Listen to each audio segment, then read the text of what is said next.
and welcome to You, Math, and Me. I'm George Randall, and today we're not going to talk about any ratios or proportions or fractions or any of those kinds of things. We're going to talk about M-O-N-E-Y, money, and in particular jobs that use mathematics. There's that word again, mathematics. And if you look on the screen, I have a short list of some actual career opportunities that use mathematics. An actuary, air traffic controller, animator, architect, geographer, to name a few. And if you notice at the bottom of the page here, happy birthday to Reg. Yay! Reg is my nephew. And again, wishing many more. And he brought me on board with VOXWave.com. And I'm having fun. Anyway, let's talk about one of these particular jobs or career opportunities. And let's look at that architect. And I mention architect because he's a gentleman who builds buildings. But he first has to draw this building. He has a vision. And he can't draw the building the actual size on paper. And that's when we talk about drawing something to scale. And again, I'll mention those words, ratio, proportion, whatever the case may be, but we're not going to do any calculations today because, again, when he puts that drawing on paper, he'll say that 1 inch equals 10 feet, and so on, in order to get a visual representation of what he visualizes in the real world. And look at that salary, $122,640 per year. Mathematics, something to think about. Air traffic controller. Now, the air traffic controller, he's responsible for safe and orderly control of air traffic.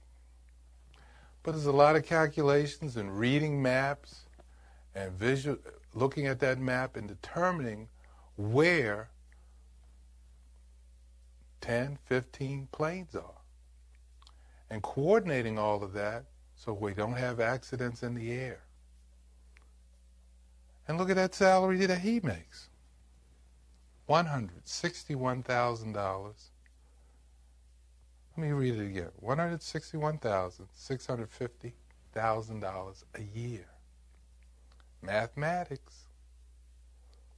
Got to learn to be able to calculate. Very important. Let's look at another one. The animator. Gentleman who does what? He likes to draw cartoons. Call him a media artist.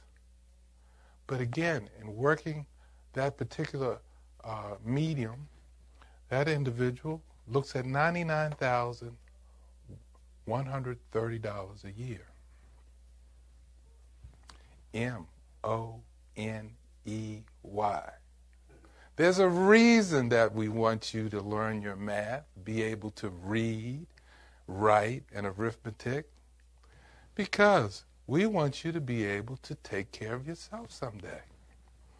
So, again, I've listed a number of items, and if we could flash to the big list, and on that list we have actuary, I've already mentioned air traffic controller, architect, and so on. There is even lists for astronauts, attorney. Why does an attorney need to know mathematics? It's more about aptitude. When you take an aptitude test, you think logically. Attorneys are always thinking logically on how I can defend my client, or on the other end, how can we prove that that particular person is guilty? And you have to think logically about that. As I look at this list, you got mathematician on there. And a mathematician makes $140,000 a year. Nuclear engineer. Now, nuclear engineer, we have 3 Mile Island. There's a number of nuclear plants in the Pennsylvania area. And in fact, I know a gentleman who kind of heads up the control of all of that. Nuclear engineer makes $143,000. An economist, $153,000. A cost estimator, $95,000. And the list goes on and on and on and on and on. So again, what we want you to be able to do is take my information that I give you, your teacher's information that is given to you, a little bit more seriously. These are some of the reasons that we want you to look at mathematics, because the career opportunities are unlimited. Unlimited. Now, again, a geographer says here $99,540. Now, what does a geographer do? Well, he's related to that person that deals with maps. Now, when you and I are reading a map, I mean, in the old days, we had a paper, and it said the scale 1 inch equaled 10 miles. But now we have what's called GPS. Somebody, you just type in an address that may be in another state, and what you get given to you is the number of miles it's going to take you, the number of hours it's going to take you. You can even have a number of stops along the way. Hotels that can be reached maybe 120 miles of your trip, or 4 hours later you want to stop and stay overnight someplace. That geographer who's put together that GPS that you and I talk about now, it's become a big crutch. We don't know how to read a map anymore. We just plug in our GPS. And we take that information, or we put in so much information, and someone has put on our little handheld devices all the information which will allow us to get from point A to point B. The same thing is taking place with the air traffic controller. We go to the airport. We want to go to Jamaica. Something is coordinated and entered. The aviator, again, mathematics, the airplane pilot running that plane has to know how to read and use mathematics. He has to go east to west, latitude, I can't say it today, latitude and longitude, and he sets a course and heads for Jamaica, the Bahamas, or whatever the case may be. Also, all around him are other planes. So he's got to be able to tell where that plane is also. So again, we take this mathematics, these numbers, and we can utilize it for so many things. Now, I probably didn't mention the chef. Someone may want to be a chef. Now, we may start out with, let's just say, making a gallon of lemonade. That's for maybe 2 or 3 people, 4 people. However, we got to serve for a party of 60 or more, and we talk about proportions.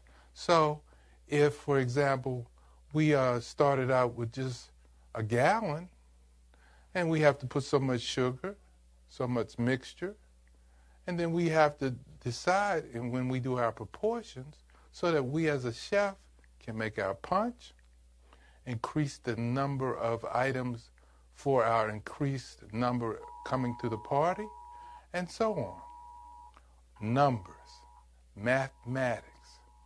You can't just put a pinch of salt, pinch of pepper, cayenne pepper, whatever the case may be, in order for your mixture to taste like it should when it's for 2 as opposed to 40. Now, when we come back, I'm going to have another list for you. And in the meantime, you can always reach me at gerandall22@gmail.com. And I thank you. I'll see you in a bit.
We're back, and again, we'd like to wish Reg a happy birthday.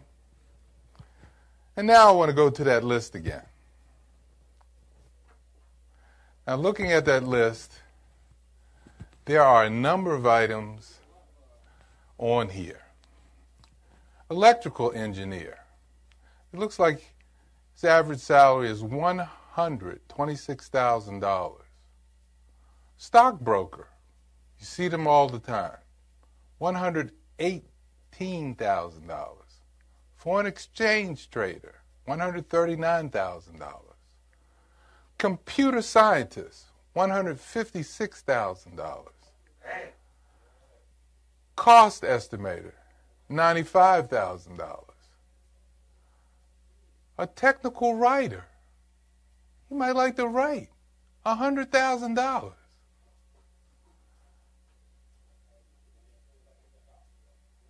There are so many opportunities with the use of basic mathematics, which in turn, the career path is just tremendous. Operations research analyst, $119,000. National security analyst, $105,000. Mechanical engineer, $117,000. Stock trader, yes. He or she, $118,000. Today, again, I am not talking about any ratios or anything of that nature. Today, I just want to put a bug in your head about the mathematics itself. Mathematics can have tremendous amount of career opportunities. Okay? Again, no ratios today, no fractions today, just some numbers for you to think about. Okay? And again, when we get back into our fractions, our multiplication and division tables, addition and subtraction, these are the basis for some of the algebra 1 and 2 that we'll be eventually going to. But for right now, I just wanted you to think about this word here. And it's called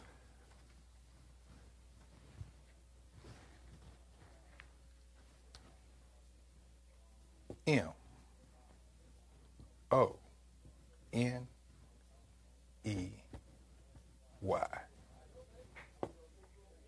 They talk about the dollar signs. The potential is out there for you.